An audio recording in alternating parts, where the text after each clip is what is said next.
In this video, you will learn about flowchart for factorial computation. Let us start. First of all, we will make this oval shaped box and write here start. Then read n. जिस number का factorial आपको निकालना है उसको read करेंगे. एक example ले लेते हैं. मान लो हमें 4 के लिए फैक्टोरियल निकालना है, n की वैल्यू 4 है. तो 4 फैक्टोरियल आप सभी को पता ही है. क्या लिख सकते हैं? 4 इंटू 3 इंटू 2 इंटू 1 ऐसे लिख सकते हैं, या हम इसको ऐसे भी लिख सकते हैं 1 into 2 into 3 into 4.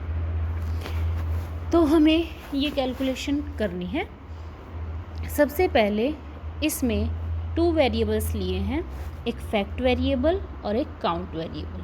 Fact variable को हमने वैल्यू इनिशियलाइज करवाई है स्टार्टिंग में 1, और काउंट वेरिएबल को भी हमने स्टार्टिंग में वैल्यू इनिशियलाइज करवाई है 1.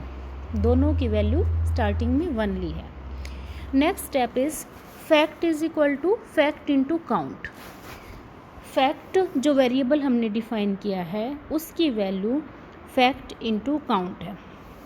अब देखिए, स्टार्टिंग में हमने फैक्ट की वैल्यू भी 1 ली है और काउंट की वैल्यू भी 1 ली है.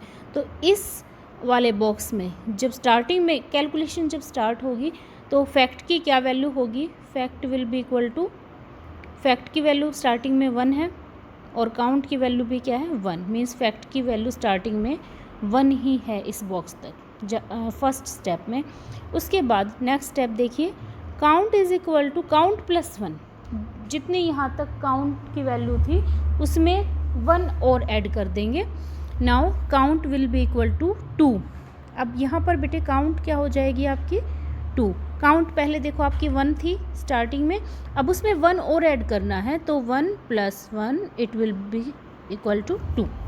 अब देखिए, इस स्टेप तक आपकी काउंट की वैल्यू 2 हो चुकी है. उसके बाद एक कंडीशन बॉक्स बनाया है. If count is less than equal to n. अगर काउंट वेरिएबल की वैल्यू n से कम है या इक्वल टू n है, इस केस में अगर काउंट की value less than equal to 4 है, अगर ये कंडीशन ट्रू है तो देखिए फ्लो ऑफ कंट्रोल कहाँ जा रहा है? ट्रू के लिए वापस वहीं जा रहा है फैक्ट की जहाँ पर कैलकुलेशन की थी. मीन्स फिर से कैलकुलेशन होगी. अगर ये फॉल्स है तो जा रहा है प्रिंट फैक्ट, तो फैक्टोरियल की जो वैल्यू आएगी वो प्रिंट हो जाएगी.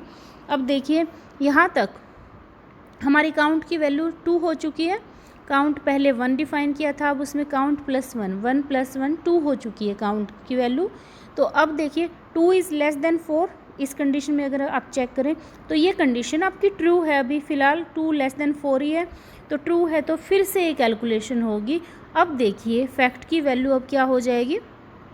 फैक्ट की वैल्यू देखिए स्टार्टिंग में यहाँ पर हमारे पास फैक्ट की वैल्यू क्या है? 1 इंटू, अब काउंट की वैल्यू यहाँ से जब आप वापस जाएंगे तो काउंट की वैल्यू तो यहाँ पर 1 इंक्रीज़ हो चुकी है, तो यहाँ पर 1 इंटू 2 आ जाएगा ये. तो फैक्ट की वैल्यू अब हो गई आपकी 1 इंटू 2. अब देखिए इस स्टेप के बाद फ्लो ऑफ कंट्रोल कहाँ जा रहा है? एरो किधर है? नीचे की तरफ. फिर से काउंट 1 से इंक्रीज़ हो रहा है. अब काउंट की वैल्यू कितनी हो जाएगी? काउंट इज इक्वल टू 2 था पहले, अब काउंट की वैल्यू हो जाएगी 2 प्लस 1 इक्वल्स टू 3. फिर से कंडीशन चेक करेंगे, क्या काउंट की value less than equal to n है जो नंबर है? मीन्स क्या 3 लेस देन इक्वल टू 4 है? तो लेस देन 4 है, मतलब ये कंडीशन अभी भी ट्रू है. ट्रू है तो फिर वापस से फ्लो ऑफ कंट्रोल ऊपर चला जाएगा, फिर से कैलकुलेशन होगी. अब देखिए, अब इस कैलकुलेशन में फैक्ट की वैल्यू क्या आ जाएगी? फैक्ट की वैल्यू फैक्ट इंटू काउंट. अब फैक्ट की वैल्यू आपके पास देखो 1 इंटू 2 हो चुकी थी इस स्टेप तक, तो 1 इंटू 2, और काउंट की वैल्यू अब क्या लोगे आप? 3 हो चुकी है काउंट की वैल्यू, तो 1 इंटू 2 इंटू 3. ये कैलकुलेशन फिर से हो गई. उसके बाद नेक्स्ट स्टेप वापस यहाँ पे count is equal to count plus 1. फिर से काउंट को 1 की इंक्रीमेंट दे दी, तो अब काउंट की वैल्यू क्या हो चुकी है? काउंट इज इक्वल टू 3 था, अब 3 प्लस 1 क्या हो जाएगा? 4. अब काउंट की वैल्यू हो गई 4. अब फिर से चेक करते हैं कंडीशन, क्या काउंट की value less than equal to n है। अब 4 है काउंट की वैल्यू और नंबर भी आपका क्या था 4, तो count is equal to number. तो जब तक ये कंडीशन ट्रू है तब तक फ्लो ऑफ कंट्रोल वापस ऊपर उस कैलकुलेशन बॉक्स पे ही जाता रहेगा, मीन्स ये कैलकुलेशन बार बार परफॉर्म होती रहेगी। अब देखिए अब फैक्ट की वैल्यू कैसे कितनी हो जाएगी, वापस फ्लो ऑफ कंट्रोल ऊपर ही जा रहा है, तो अब क्या हो जाएगी, fact is equal to fact into count. अब फैक्ट की वैल्यू देखिए यहाँ तक आपकी ये हो चुकी है 1 इंटू 2 इंटू 3। अब काउंट की वैल्यू एक इंक्रीज़ होके 4 हो चुकी है, तो इंटू 4, तो यहाँ पर ये कैलकुलेशन हो गई आपकी फैक्ट की, आपकी ये वैल्यू आ चुकी है अभी तक।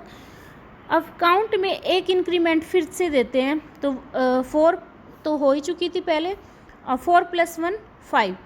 क्या काउंट की value less than equal to n है। अब काउंट की वैल्यू 5 है और नंबर आपका 4 है, तो ये कंडीशन अब क्या हो गई फॉल्स। फॉल्स के बाद देखो नेक्स्ट स्टेप, अब वापस कैलकुलेशन पे नहीं जाना है क्योंकि अब फॉल्स है कंडीशन, तो अब जिस साइड फ्लो ऑफ कंट्रोल है उस साइड जाना है। तो फॉल्स के लिए देखिए F लिख रखा है मैंने, फॉल्स के लिए नेक्स्ट स्टेप क्या है, प्रिंट फैक्ट। तो अभी तक देखो आपकी फैक्ट की कैलकुलेशन कितनी हो चुकी है 1 इंटू 3 इंटू 4, तो ये वैल्यू आपकी प्रिंट हो जाएगी, उसके बाद स्टॉप। तो फैक्ट की वैल्यू आपको पता ही है, ये पहले मैंने बताया, तो 4 फैक्टोरियल को आप ऐसे लिख सकते हैं। तो फैक्टोरियल की वैल्यू जो इतनी कैलकुलेट हो चुकी है वो यहाँ पर प्रिंट हो जाएगी and the last statement will be stop. So in this way this flow chart is complete. I hope all of you have understood this problem. If still having any problem, you can contact me freely. Thank you.